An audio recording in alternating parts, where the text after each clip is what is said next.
Bilang isang ina mga idol at bilang isang magulang ay napakasakit para sa atin na makarinig ng hindi mga magandang salita buhat sa ating mga anak. At ito nga mga idol ang naging sitwasyon ni Angelica Yulo o nanay ni Carlos Yulo matapos ngang pagsalitaan ng hindi mga maganda at masasakit kagaya ng isang magnanakaw. Subalit ang lahat ng ito mga idol na akusa sa kanya ng kanyang anak ay wala palang katotohanan. Kaya naman sa pagbibintang mga idol ni Carlos Yulo sa kanyang anak ay doon na marahil nagsimula ang hindi magandang pakikitungo nila sa isa't isa at mas lalo pang lumala mga idol ang hidwaan ng pamilya dahil sa pakikialam ni Chloe na kanyang girlfriend. Alam nyo mga idol, hindi naman masama ang magkaroon ng girlfriend. Hindi masama na magkaroon ng asawa.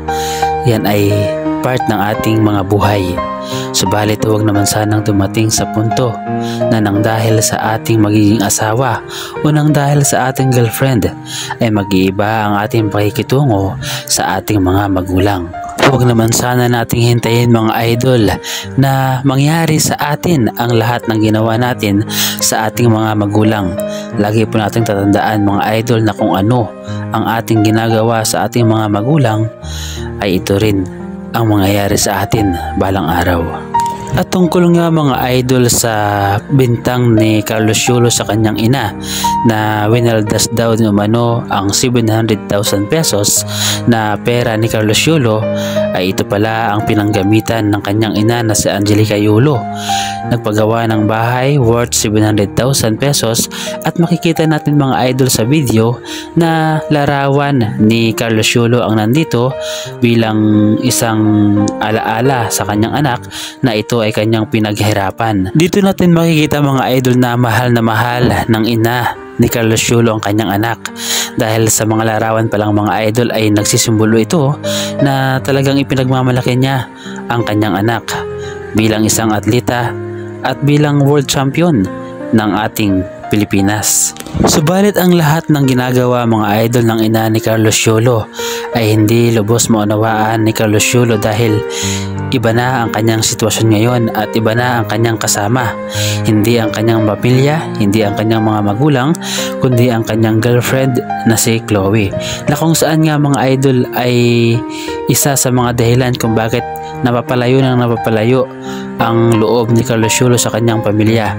Alam nyo mga idol, kung mabuting girlfriend si Chloe sa kanyang kay Carlos Yulo, ay ito mismo ang mag-a-advise sa kanya na okay Carlos Yulo, puntahan natin ang iyong mga magulang, mag-usap kayo ng masinsinan at magpatawaran kayo sa isa't isa. Subalit ang nangyayari kasi mga idol kapag mayroong isinumbat ang mga magulang ni Carlos Yulo sa kanyang anak, ay ibabalik din ito ni Chloe na sumbat din na kung hindi daw kadahilanan ng mga magulang, kung hindi dahil di umano sa magulang ni Carlos Yulo ay hindi daw magkakaganon yung anak nila.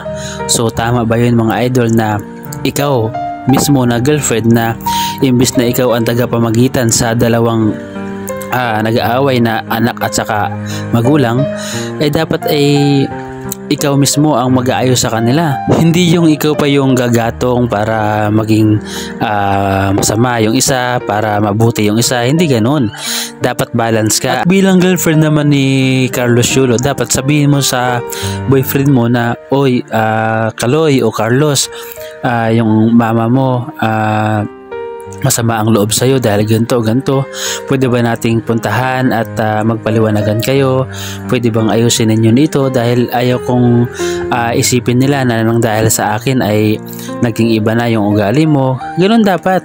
Hindi yung kapag galit yung nanay ni Carlos Yulo, ikaw yung magagalit at parang ikaw pa mismo yung parang mas galit kaysa kay Carlos. So dapat hindi ganoon mga idol. Ikaw na naging himasok sa buhay ni Carlos Yulo at sa pamilya ni Carlos Yulo. Dapat ikaw yung maging sentro ni Carlos Yulo para mapag-ayos yung pamilya. Dapat hindi mo sinisingitan ng hindi mga maganda na nagiging dahilan para mas lalong lumayo si Carlos Yulo. Alam mo, ikaw yung ano ni Carlos Yulo parang ikaw yung ulo ni Carlos Yulo na kung ano ang sabihin mo, yun yung tama. O di ba? Dapat sa pagkakataon na yon, kung alam mo na sumusunod sa iyo si Carlos Yulo, advisean mo ng tama. Advisean mo na mag-ayos kayo bilang pamilya, bilang mag-ina, bilang mag-ama. Yun ang dapat at yun ang nararapat. Ngunit kung talagang ayaw sumunod sa iyo ni Carlos Yulo at sinunod talaga niya ang gusto niya, na ayaw niya na makipag-ayos sa kanyang mga magulang, sabihin mo sa mga magulang ni Carlos Yulo yung tama. Sabihin mo ng mahinahon na, "O tita, tito, ayaw po talagang sumunod sa akin ni Carlos Yulo ano po ba ang dapat kong gawin? Kasi kahit po sa akin hindi na po sumusunod." Di maunawaan ka ng mga magulang ni Carlos Yulo, di ba? Sana naman maunawaan mo yung yung punto ko dito. Sana mapanood mo ito. Lagi po nating tatandaan, mga idol, na ang mga magulang ay dapat nating minamahal. Dapat nating suklian yung pagmamahal nila. Hindi man tayo makatulong ng malaking bagay, sapat na yung tayo ay magbalik ng pasasalamat sa kanila. Huwag nating hintayin, mga idol, na tumanda na ang ating mga magulang at mawala sila sa mundo nang mayroong galit sa atin. Sana ay naunawaan nyo ang video na ito, at kung mayroong kayong reaksyon at opinion, mga idol, ay malaya kang mag-comment sa ating comment section.